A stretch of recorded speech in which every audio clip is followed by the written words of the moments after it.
Olá pessoal, sejam bem-vindos a mais uma aula de genética. Na verdade, essa é uma aula que vai misturar conceitos de genética e de evolução e que a gente vai conseguir compreender como é que os dois andam próximos, muito próximos uns aos outros. Essa questão caiu no PISM 3 de Juiz de Fora, no vestibular de Juiz de Fora.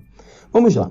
Uma determinada espécie vegetal é composta de flores de 3 cores, vermelhas, rosas e brancas. Uma população dessa espécie é composta de 30 indivíduos com flores vermelhas e o genótipo é azão-azão. 50 indivíduos com flores rosa e o genótipo é azão-azinho. E 20 indivíduos com flores brancas cujo genótipo é azinho-azinho. Logo de cara, a gente pode perceber aqui que se trata de uma questão genética conhecida como ausência de dominância. A ausência de dominância é justamente pelo sentido de que você tem uma planta de cor vermelha e ela é homozigoto dominante, uma planta de cor branca e ela é homozigota recessiva. E o heterozigoto é um intermediário entre os dois, correto? A letra A está me pedindo o seguinte: quais as frequências dos alelos azão e azinho nessa população? Então, veja só, a gente vai precisar descobrir a frequência do alelo. Bom, parece estranha a pergunta, mas é fácil de responder se a gente começa a ficar atento em algumas questões matemáticas aqui. Então, vamos lá. Olha só, existem, como nós vimos ali, 30 indivíduos cujo genótipo deles é azão, ou seja, 30 indivíduos de cor vermelha.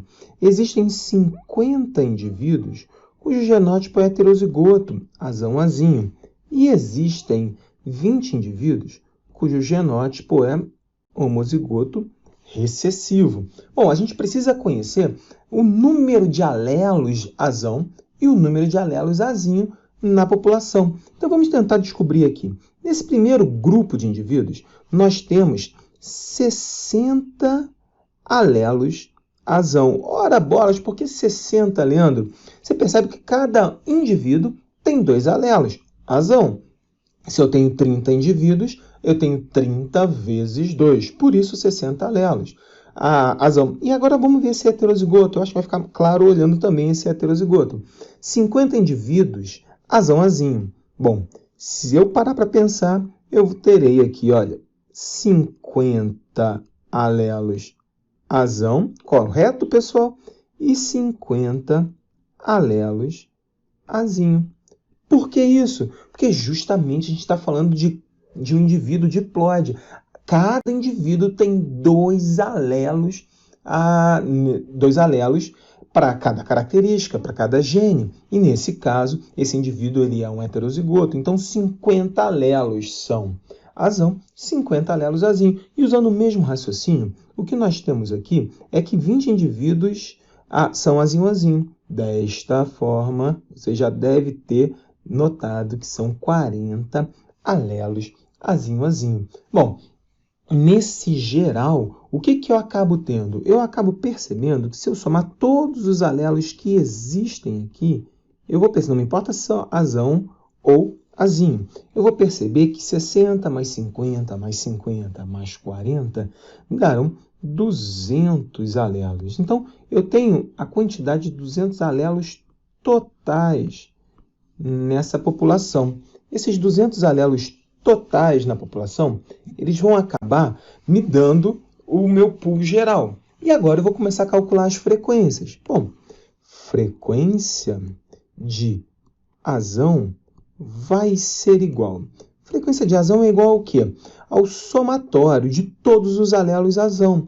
Então, eu vou colocar aqui uma fórmula rápida, né? Somatório de todos os azão, todos os alelos azão, dividido pelo total de alelos que existe na população, correto, pessoal? Então, dividido pelo total de alelos que existe na minha população. Vamos lá. Qual é o somatório dos alelos azão aqui? Então, eu tenho 60 mais 50, o que me dará 110 alelos azão, dividido pelo total, 200. Bom, 110 dividido por 200, 0,55. Então, a frequência é de 0,55 ou 55%. Quando eu olho a frequência de Azinho, ela será igual ao mesmo raciocínio, o somatório de todos os indivíduos Azinho dividido pelo total de alelos.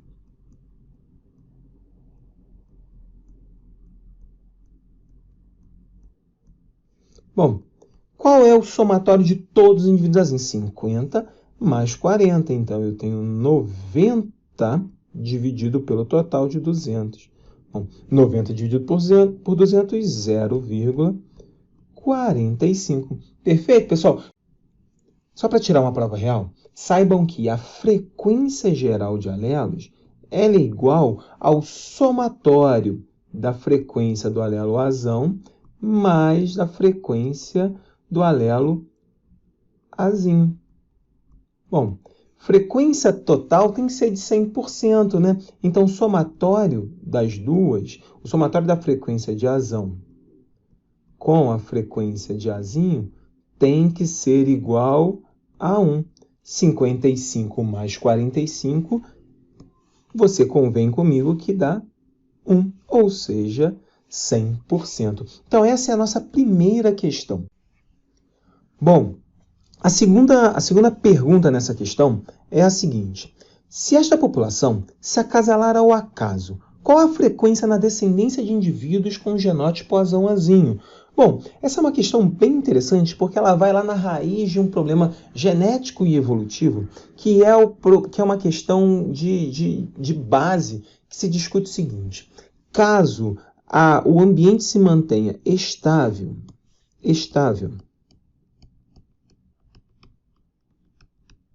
caso o acasalamento seja ao acaso, caso o encontro entre indivíduos do sexo masculino e do sexo feminino sejam ao acaso e que a prole, então, seja resultado dessa aleatoriedade, você manterá as frequências. As frequências alélicas serão inalteradas.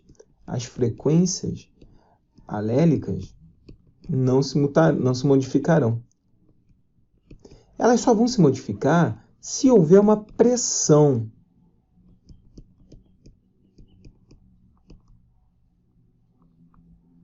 Se houver uma pressão evolutiva sobre aquela população. Então, nesse caso, na letra B, ele está dizendo que os indivíduos continuam ao acaso, sem pressão evolutiva. Então, nós temos aqui essa população se mantendo com as frequências como nós vimos ali. Correto? Bom, a letra C, ela está trazendo uma outra questão para a gente. Na letra C, ele pede o seguinte: explique como a seleção natural atuaria sobre as frequências alélicas dessa população.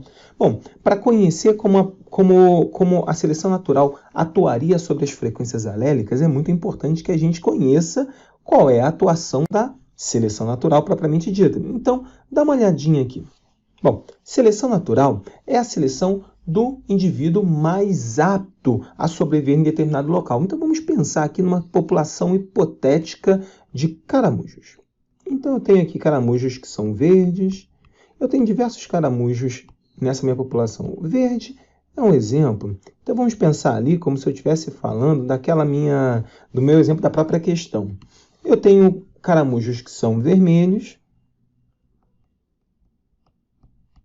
nessa população. Tudo da mesma espécie, tá bom? E eu tenho caramujos que são... Vou botar aqui amarelinho. Caramujos amarelinhos.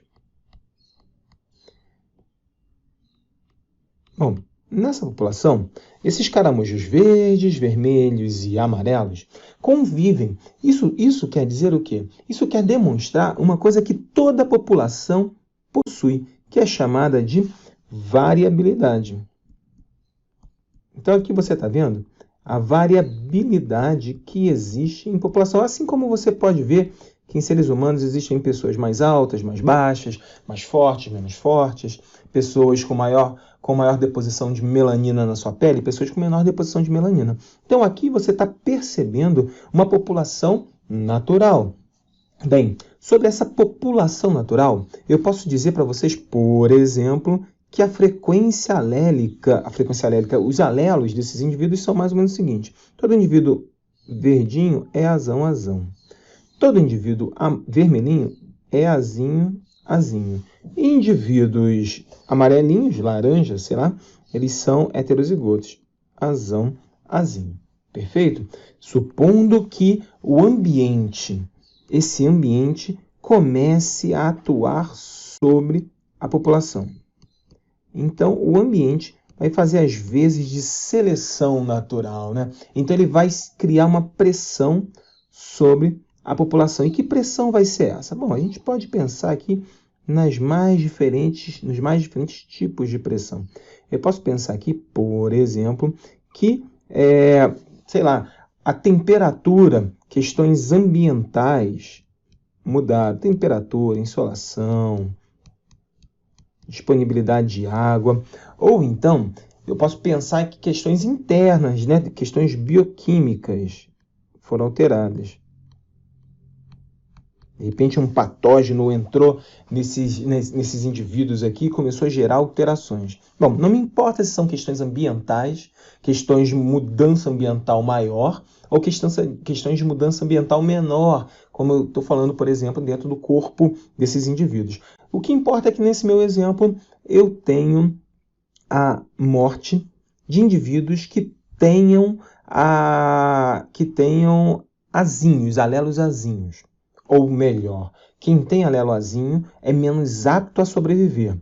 Quem tem um alelo azão é mais apto a sobreviver. Então, logo de cara, eu vou ver esses indivíduos vermelhos desaparecendo por conta dessa pressão ambiental, dessa pressão seletiva, e vou favorecer a continuidade dos indivíduos que têm alelos azão.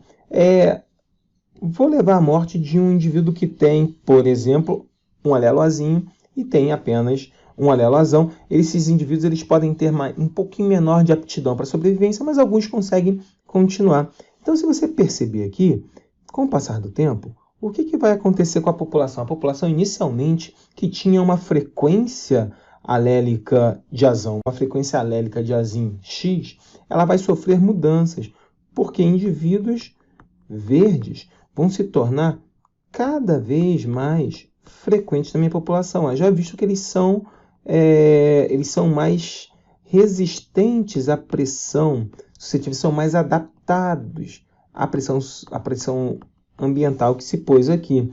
Bom, o alelo azinho não vai desaparecer, porque ainda assim existem os indivíduos heterozigotos que vão conseguir se manter na população. Então, a frequência inicial ela é diferente da frequência final dos alelos envolvidos. Então, aqui, você já tem uma mudança na constituição da população. E assim trabalha a nossa querida seleção natural, selecionando os indivíduos mais